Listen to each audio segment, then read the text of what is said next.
Di balik hiruk-pikuk industri dan kemajuan teknologi, terdapat hamparan hijauan luas yang menyimpan denyut nadi ekonomi dan pilar kehidupan masyarakat di Desa Sumberjo. Inilah kebun karet, sang penghasil lateks putih yang tak tergantikan perannya dalam berbagai aspek kehidupan. Karet pertama kali dibawa ke Indonesia pada tahun 1876 oleh James Loudon, seorang botanis Belanda. Sejak saat itu, tanaman ini mulai ditanam di berbagai daerah terutama di Sumatera, Kalimantan, dan Jawa. Popularitasnya meledak di awal abad ke-20 menjadikan Indonesia sebagai penghasil karet terbesar di dunia. Memasuki gerbang kebun karet, kita disambut deretan pohon-pohon karet yang menjulang tinggi, daunnya yang rimbun bagaikan payung raksasa. Disinilah getah putih berharga dihasilkan. Para penyadap karet dengan cekatan menorehkan pisau pada batang pohon, menampung tetesan lateks yang kemudian diolah menjadi lembaran karet siap jual. Proses ini membutuhkan ketelatenan dan keuletan menjadi gambaran semangat para pekebun karet dalam menyongsong kehidupan. Di Desa Sumberjo, sebagian besar lahan warga digunakan untuk bertani karet, karena karet merupakan tanaman yang tidak memerlukan waktu yang lama untuk bisa menghasilkan lateks. Dari lateks itulah mereka bisa bertahan hidup. Dari sekitar 70% petani karet di Desa Sumberjo merupakan tanah hak milik sendiri, sedangkan sisanya adalah orang yang menyadap karet milik kebun orang lain. Hasil menyadap karet milik orang lain biasanya dibagi menjadi dua dengan pemilik tanah itu, sudah termasuk biaya perawatan, pemupukan, serta pembersihan lahan yang sudah menjadi tanggung jawab pemilik tanah.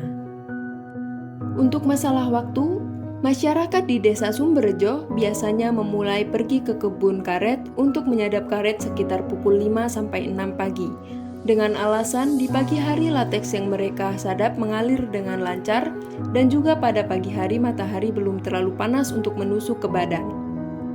Selesai menyadap karet, biasanya pukul 10 pagi. Di waktu inilah mereka memanfaatkan untuk membersihkan lahan atau melakukan kegiatan-kegiatan yang berguna untuk menjaga kebun karet agar tetap terawat.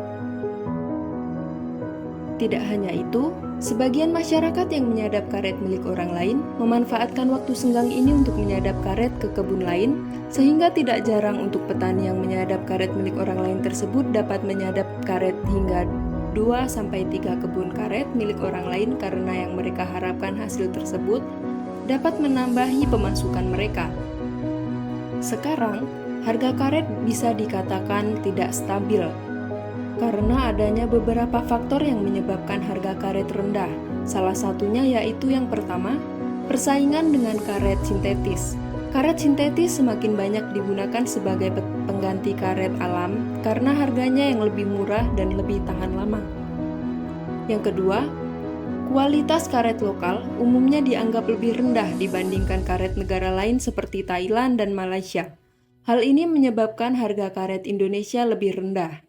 Yang ketiga, persaingan antar daerah di Indonesia dalam memasarkan karet juga menyebabkan penurunan harga.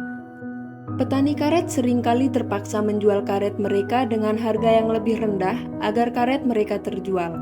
Dan yang keempat, serangan hama pada tanaman karet di beberapa daerah di Indonesia dapat menyebabkan penurunan produksi karet yang berakibat pada penurunan harga.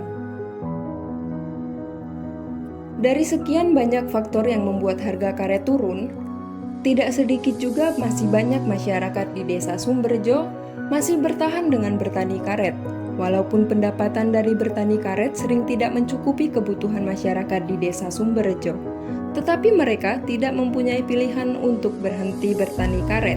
Namun, mereka juga berangsur-angsur memiliki pekerjaan sampingan dari bertani karet, yaitu mereka ada yang memiliki sawah atau ada juga yang berternak ikan. Namun, karet masih menjadi pekerjaan utama di Desa Sumberjo dan pendapatan utama masyarakat di Desa Sumberjo. Perkenalkan, nama saya Hamdan, umur 41 tahun. Pengalaman nyadap di sini mungkin sekitar 2-3 tahun.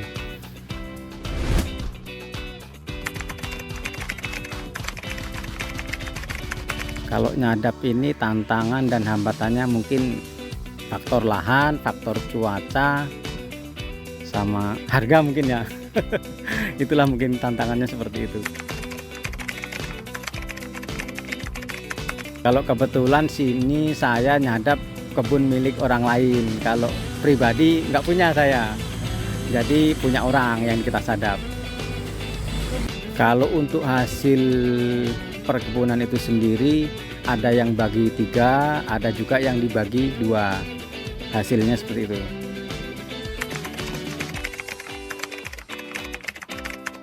Kalau penjualan untuk saat ini kisaran harga sekitar 10.000. Cuman untuk harga itu sendiri nggak sama, kadang naik turun, kadang juga 9.000, 7.000, bahkan pernah juga sampai 5.000. Untuk sekarang ini harga tertinggi 10 sampai 10.500. Ada yang per minggu, ada setengah bulan, ada juga yang 1 bulanan. Kalau saya ini biasanya nggak pasti, tinggal tergantung lihat nanti hasil dalam mangkok itu. Kalau kira-kira udah penuh, nanti kita timbang gitu. Biasanya saya ini sekitar 8 sampai 10 hari dapat 60 sampai 70 kilo dalam waktu 8 sampai 10 hari. Pak Erwan,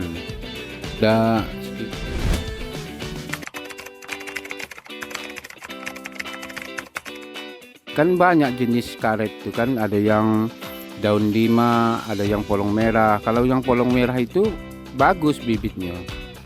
Kalau daun 5 itu ya bagus juga, cuman agak lama dia ininya kualitas ininya 7 tahun, sekitar 7 tahun 8 tahun, semakin umurnya semakin tua semakin bagus getahnya kalau daun 5. Kalau polong merah itu kalau umur 6 tahun sudah bagus. Di sini kalau di sini 50-50 istilahnya, ada 50% 50%, di persawahan 50, perkebunan 50%. Samping lain kan ada perikanan juga, istilahnya peternakan sebagian ada. Kebun karet bukan hanya tentang komoditas ekonomi. Di balik deretan pohon karet, terjalin erat kehidupan sosial dan budaya masyarakatnya. Kebun karet menjadi sumber penghidupan utama bagi para petani di desa Sumberjo, menopang kebutuhan keluarga dan masa depan mereka. Fluktuasi harga karet di pasar global menjadi salah satu tantangan utama bagi para pekebun. Di sisi lain, upaya terus dilakukan untuk meningkatkan kualitas dan produktivitas karet, serta diverifikasi produk olahannya. Naik turunnya harga karet masih menjadi masalah besar bagi para petani. Tidak adanya pupuk gratis serta bibit gratis yang bisa memenuhi kebutuhan masyarakat juga menjadi masalah besar bagi para petani karet. Padahal, kehidupan mereka banyak bergantung dari karet yang mereka kerjakan. Sayangnya, tidak ada perhatian khusus tentang nasib petani karet oleh pemerintah Indonesia. Untuk penjualan karet, biasanya masyarakat menyerahkan karetnya ke tokeh karet dengan harga sesuai dengan harga pasaran karet sekarang. Setelah itu, tokeh karet mengirim karet-karet tersebut ke kota untuk diproduksi lebih lanjut. Biasanya, karet dikirim ke kota Palembang, Jambi, ataupun Medan. Untuk biaya pengiriman itu lumayan besar dan susut air yang dihasilkan juga sangat besar, sehingga tidak jarang juga yang mengambil karet dari petani langsung sering mengalami kerugian. Kalau nama Arifin ya. Kalau umur sekarang sudah 41.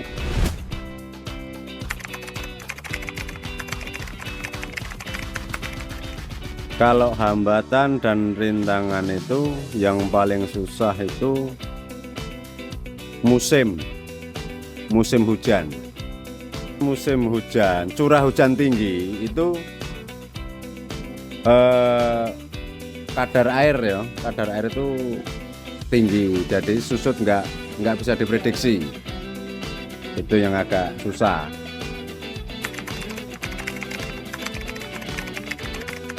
Kalau penurunan harga itu sekitar di angka 300 sampai 700-an dari angka penjualan kan.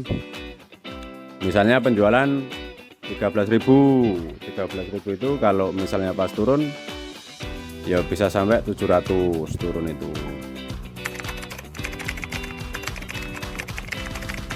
Kurang lebih kalau ke Palembang itu sekitar 15-16 bahkan sampai 17 kalau susu terbesarnya kan. Kalau ke Medan itu antara 22 sampai 28, 22% sampai 28%. Biaya transport itu sekitar kalau ke Palembang itu kalau dieselan paling 1.600.000-an. Kalau ke Medan itu yaitu tadi sekitar 27.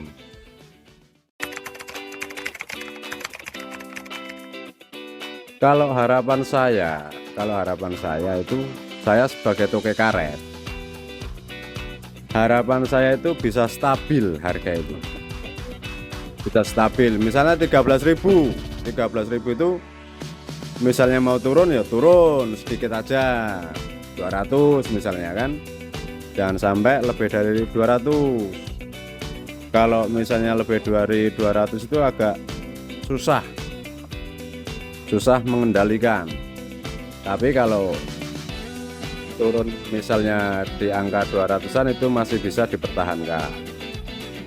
Nah, dan juga kalau bisa itu kalau untuk petani karet itu jangan kurang dari harga 10.000.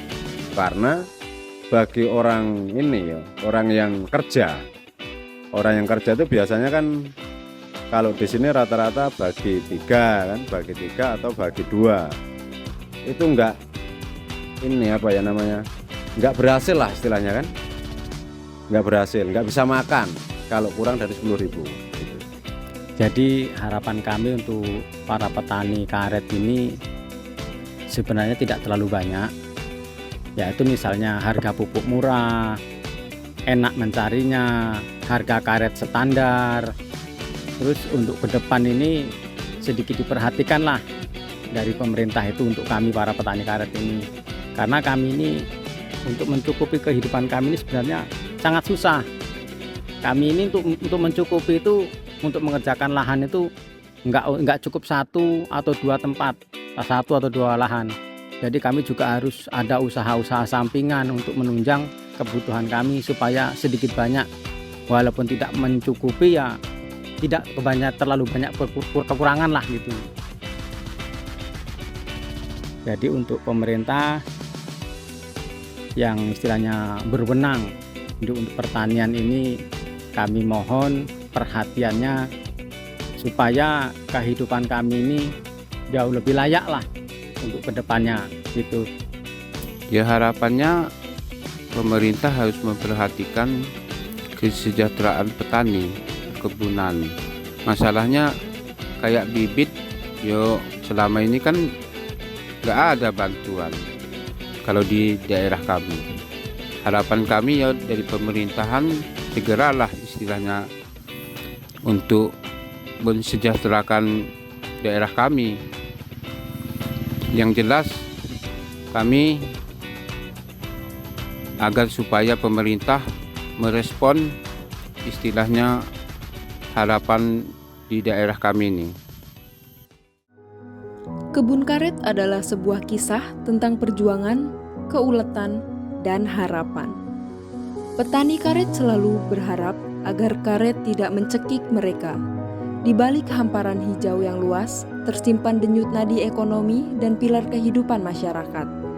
Masa depan kebun karet masih terbentang luas untuk inovasi dan kolaborasi, untuk keberlangsungan hidup yang lebih lestari dan sejahtera.